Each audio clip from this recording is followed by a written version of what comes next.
with the goal of creating a welcoming and safe nation for all, Sen. Bernie Sanders on Thursday unveiled a sweeping plan to fundamentally overhaul America's inhumane immigration system by reversing President Donald Trump's xenophobic executive orders, placing a moratorium on deportations, ending ICE raids, and confronting root causes, including decades of disastrous foreign policy decisions that have destabilized and impoverished Latin American nations.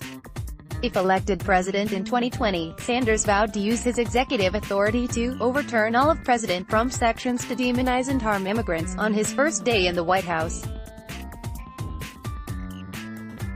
"We will end the ICE raids that are terrorizing our communities, and on my first day as president, I will use my executive power to protect our immigrant communities and reverse every single horrific action implemented by Trump," Sen.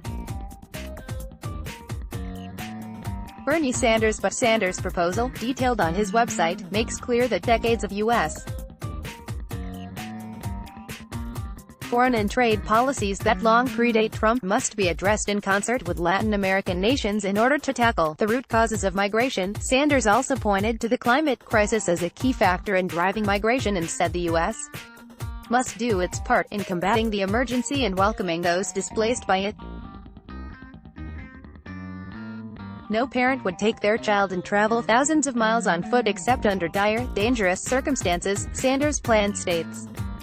Decades of disastrous foreign policy decisions in Latin America and bad trade deals have caused destabilization and poverty in South and Central America.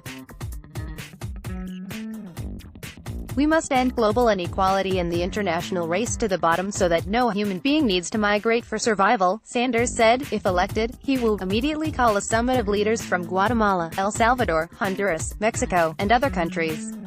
The proposal states that Sanders as president will also acknowledge the history of U.S.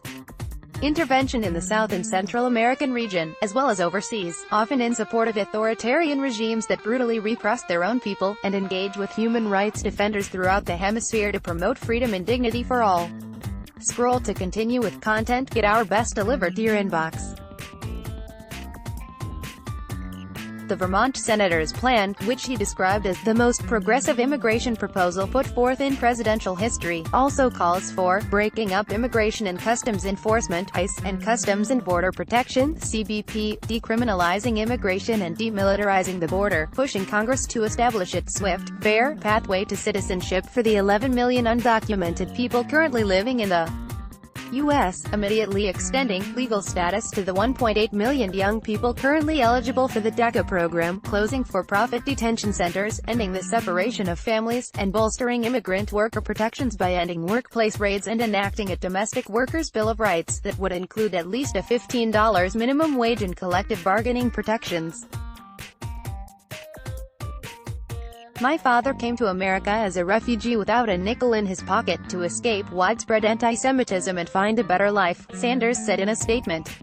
"As the proud son of an immigrant, I know that my father's story is the story of so many Americans today. These protections are long overdue, and it's encouraging to see a policy proposal that sends such a strong message that immigrants are central to the future of our country." Marilena Hincapié, NILC Immigrant Justice Fund. "We will end the ICE raids that are terrorizing our communities," Sanders added, "and on my first day as president, I will use my executive power to protect our immigrant communities and reverse every single horrific action implemented by Trump." Marilena Hincapié, executive director of the NILC Immigrant Justice Fund, praised Sanders for articulating a vision in which everyone, regardless of where they were born or how much they make, can pursue their human potential. Sanders' plan would roll back some of the greatest threats coming from the Trump administration, said Hincapié, and it addresses laws predating Trump that have criminalized and locked up immigrants for decades, while also protecting the rights of immigrants in our schools.